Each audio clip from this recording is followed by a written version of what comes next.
শীতের শুরুতে ফুলকপি খেতে ভারী মজা। মাসের দিনে বাঙালি ঘরে ফুলকপি রাজা।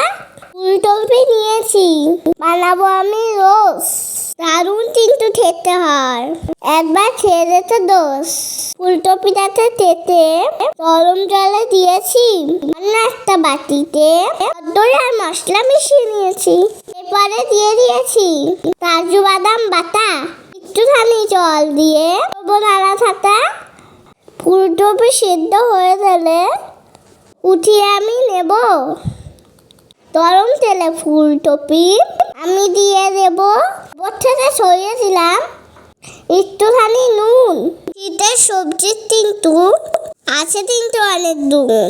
ভাজা ফুলকপি দুটোতে মশলা মিশিয়ে দিয়েছি, ঠিক আরো মশলা দিয়ে নেড়ে চেড়ে নিয়েছি। এরপরে দিয়ে দেব কাঁচা লঙ্কা আর আদা বাটা, ভিজে নিয়ে দিয়ে দেব ফুলকপি দুটা।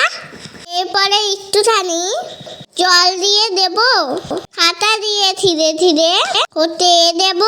আমার রান্না হলো সারা, পাশে যেত ভালোবাসো যারা। ধন্যবাদ সবাইকে।